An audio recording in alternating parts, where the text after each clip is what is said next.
নমস্কাৰ ছাৰ বাইদেউসকল, আপোনালোক সকলোকে কেডিজ জ্ঞানলৈ স্বাগতম জনাইছোঁ। ছাৰ বাইদেউসকল, আপোনালোক সকলোৱে জ্ঞাত যে আমি ৰাষ্ট্ৰীয় শিক্ষা নীতি 2020 এই নতুন প্ৰত্যাহ্বানলৈ সাজু হ'বৰ হ'ল।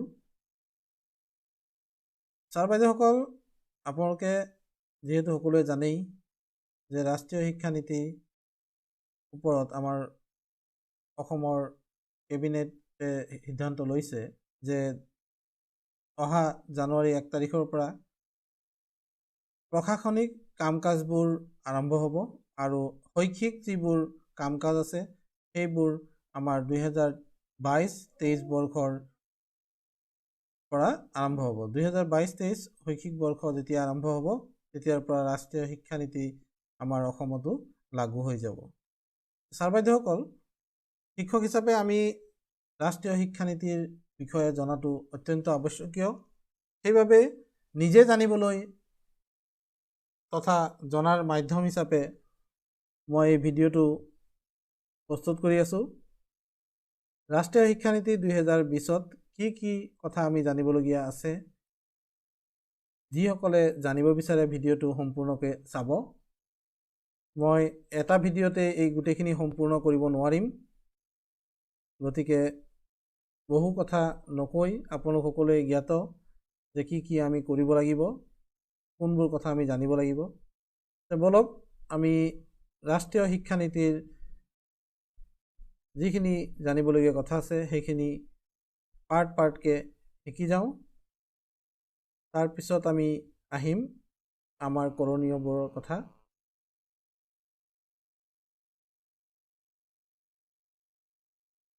ছাৰ বাইদেউসকল, প্ৰথম 3 নম্বৰ পৃষ্ঠাত আমাক অৱতৰণিকাৰ বিষয়ে কৈছে। তাৰপিছত 7 নম্বৰ পৃষ্ঠাত প্ৰাৰম্ভিক শিশু পৰিচৰ্যা আৰু শিক্ষণৰ ভেটি। ঠিক সেইদৰে এনেকৈ আমি চাই গ'লে মুঠ ইয়াত 74টা পেজ আছে আৰু সকলো কথা এই PDF-টোত উপলব্ধ। মই পাৰ্ট বাই পাৰ্ট আপোনালোকৰ লগত আলোচনা কৰি যাম। প্ৰথম আমি ৰাষ্ট্ৰীয় শিক্ষা নীতি 2020 বৰ্ষৰ অৱতৰণিকা অংশটো চাওঁ কি লিখিছে। মানৱ সমাজৰ সম্ভাৱনীয়তা, সামাজিক ন্যায়নিষ্ঠতা আৰু ৰাষ্ট্ৰীয় বিকাশক পৰিপূৰ্ণ ৰূপত আগবঢ়াই নিয়াটোৱেই হ'ল প্ৰকৃত শিক্ষা। মানৱ সম্পন্ন সাৰ্বজনীন শিক্ষা প্ৰদান কাৰ্যই ভাৰতীয় শিক্ষা ব্যৱস্থাক আধাৰ প্ৰদান কৰিব আৰু অৰ্থনৈতিক বিকাশ, সামাজিক ন্যায় আৰু সমতা, বৈজ্ঞানিক অগ্ৰসৰতা, ৰাষ্ট্ৰীয় সংহতি আৰু সাংস্কৃতিক সংৰক্ষণৰ কাৰ্যব্যৱস্থাই ভাৰতবৰ্ষক বিশ্বৰ নেতৃস্থানত অধিষ্ঠিত কৰিব। উচ্চ মানসম্পন্ন সাৰ্বজনীন শিক্ষা ব্যৱস্থা আৰু ব্যক্তি, সমাজ, ৰাষ্ট্ৰ আৰু বিশ্বৰ বিকাশৰ বাবে উন্নত মেধাযুক্ত সমল বৃদ্ধিকৰণেই আমাৰ দেশ আগবাঢ়ি যোৱাৰ মূল মন্ত্ৰ।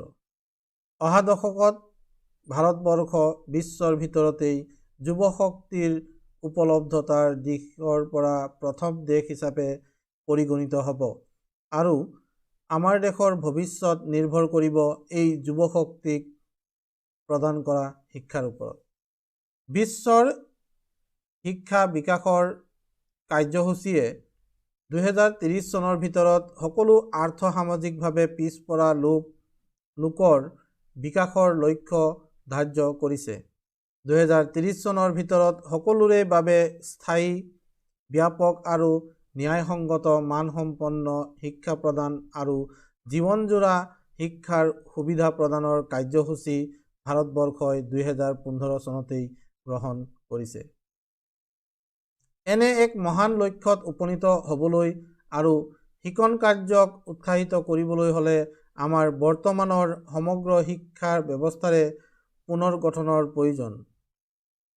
এই কাৰ্য সম্পন্ন হ'লেহে আৰ্থ-সামাজিকভাৱে পিছপৰা লোকৰ বিকাশৰ লক্ষ্য ধাৰ্য কৰা কাৰ্যসূচীত উল্লেখিত স্থায়ী বিকাশ সম্ভৱ হৈ উঠিব। বিশ্বৰ জ্ঞান অন্বেষণৰ দৃশ্যপট ক্ষিপ্ৰ গতিৰে পৰিৱৰ্তন হ'বলৈ ধৰিছে। বিজ্ঞান আৰু প্ৰযুক্তিৰ নাটকীয় বিকাশ যেনে তথ্য ভাণ্ডাৰৰ বিস্তাৰণ, যান্ত্ৰিক শিকন আৰু কৃত্ৰিম বোধৰ বিকাশে ভালেমান প্ৰশিক্ষণৰ প্ৰয়োজন নোহোৱা কৰ্মক্ষেত্ৰৰ কাৰ্য যান্ত্ৰিকভাৱে সম্পাদন কৰাটো সম্ভৱ কৰি তুলিছে। এইবাবে বিজ্ঞান, সমাজবিজ্ঞান আদি কলা বিষয়তো বিশেষভাৱে গণিতবিদ্যা, কম্পিউটাৰ বিজ্ঞান, তথ্য বিজ্ঞান আদি ভিন ভিন ক্ষেত্ৰত দখল থকা সুপ্ৰশিক্ষিত লোকৰ প্ৰয়োজন হৈছে। জলবায়ুৰ পৰিৱৰ্তন, বৰ্ধিত প্ৰদূষণ, প্ৰাকৃতিক সম্পদৰ দুৰ্ব্যৱহাৰৰ ফলত হোৱা পৰিৱৰ্তনৰ বাবে আমি বিশ্বৰ শক্তি, জল, খাদ্য, অনাময় আদি ব্যৱস্থাৰ প্ৰয়োজনীয়তাক পূৰণ কৰিবলৈ আমাক বিশেষকৈ জীৱবিদ্যা, ৰসায়নবিদ্যা, পদাৰ্থবিদ্যা, কৃষি বিজ্ঞান, জলবায়ু বিজ্ঞান আৰু সমাজবিদ্যাৰ জ্ঞানেৰে পৰিপুষ্ট নতুন ধৰণৰ দক্ষ শ্ৰমিকৰ প্ৰয়োজন। ক্ৰমাগতভাৱে বৃদ্ধি পোৱা মহামাৰী তথা অতিমাৰীৰ পৰিপ্ৰেক্ষিতত সংক্ৰামক ৰোগ নিৰাময়কৰণ আৰু প্ৰতিষেধকৰ বিকাশ আৰু বিভিন্ন সামাজিক বিষয়ত গুৰুত্ব প্ৰদানৰ বাবে বহু বিষয়ৰ শিকনৰ জৰিয়তে সহযোগিতাৰে কৰা গৱেষণা কাৰ্যৰ আহ্বান কৰা হৈছে। এখন উন্নত দেশ হিচাপে আৰু অৰ্থনৈতিক দিশত শীৰ্ষৰ 3খন দেশৰ মাজত এখন দেশ ৰূপে স্বীকৃতি লাভ কৰিবলৈ সমাজবিদ্যা আৰু কলা বিষয়ৰ প্ৰয়োজনীয়তা উল্লেখযোগ্যভাৱে বৃদ্ধি পাইছে। প্ৰকৃততে ক্ষিপ্ৰ গতিৰে সলনি হোৱা নিযুক্তিৰ দৃশ্যপট আৰু বিশ্ব পৰিৱেশৰ জটিল ক্ষেত্ৰখনত কেৱল শিকন কাৰ্য সম্পন্ন কৰাটোৱেই নহয়, শিশুসকলে কেনেকৈ শিকিব লাগে তাক শিকাটোহে অধিক গুৰুত্বপূৰ্ণ হৈ পৰিছে। সেইবাবে বৰ্তমানৰ পৰিৱৰ্তনমুখী সমাজত কম বিষয়বস্তুৰ জৰিয়তে কেনেকৈ চিন্তা শক্তিৰ বিকাশ ঘটাব পাৰি আৰু বিশ্লেষণাত্মক দৃষ্টিভংগীৰে সমস্যাৰ সমাধান কৰিব পাৰি, কেনেধৰণৰ সৃষ্টিশীলতা আৰু বহু বিষয়ক শিক্ষা গ্ৰহণ প্ৰক্ৰিয়াৰ বিকাশ ঘটাব পাৰি, উদ্ভাৱনী শক্তিৰ বিকাশ ঘটাব পাৰি, সেই দিশতহে শিক্ষা ব্যৱস্থাই গতি কৰিব লাগে। শিক্ষাদান শৈলী অধিক অভিজ্ঞতামূলক, সামগ্ৰিক, সংহতিপূৰ্ণ, কৌতূহলোদ্দীপ, আৱিষ্কাৰ বিষয়ক, শিক্ষাৰ্থীমুখী, আলোচনাধৰ্মী আৰু শিথিল আৰু নিশ্চিতভাৱে আমোদজনক কৰি তোলাৰ প্ৰয়োজন। পাঠ্যক্ৰমত প্ৰাথমিক কলা, হস্তশিল্প, মানৱীয় প্ৰমূল্য, খেল-ধেমালি, শাৰীৰিক যোগ্যতা, ভাষা, সাহিত্য, সংস্কৃতি আৰু প্ৰমূল্য সংযুক্ত হোৱাটো অতি প্ৰয়োজন আৰু ইয়াৰ লগতে শিক্ষাৰ্থীৰ সৰ্বাংগীন বিকাশৰ বাবে বিজ্ঞান আৰু গণিত বিষয়কো সংযুক্ত কৰিব লাগে আৰু শিক্ষাক অধিক ব্যৱহাৰযোগ্য, চাৰিওদিশ সামৰিব পৰা আৰু শিক্ষাৰ্থীক সম্পূৰ্ণ কৰি তুলিব লাগে। শিক্ষাই নিশ্চিতভাৱে চৰিত্ৰ গঠন কৰিব লাগে যাতে শিক্ষাৰ্থীসকল ন্যায়পৰায়ণ, বিবেকবান, দয়ালু আৰু সহমৰ্মী হৈ উঠে। একে সময়তে তেওঁলোকে যাতে নিজকে কৰ্মক্ষেত্ৰৰ বাবে উপযুক্ত কৰি তুলিব পাৰে তাৰ প্ৰতিও লক্ষ্য ৰখা উচিত। শিশুৰ প্ৰাৰম্ভিক অৱস্থাৰ পৰিচৰ্যাৰ পৰা উচ্চ শিক্ষালৈকে বৰ্তমানৰ ব্যৱস্থাত থকা পাৰ্থক্যসমূহ নোহোৱা কৰিবৰ বাবে আৰু উচ্চতম মানদণ্ড, সমতা আৰু সংহতি ৰক্ষা কৰিবলৈ প্ৰচলিত শিক্ষা ব্যৱস্থাৰ গুৰুত্বপূৰ্ণ সংস্কাৰ সাধন কৰাৰ প্ৰয়োজন। ছাৰ বাইদেউসকল, এয়া আছিল ইন্ট্ৰডাকশ্যন আমাৰ নেশ্যনেল এডুকেশ্যন পলিচি 2020 আৰু অলপ অংশ ইয়াত আছে।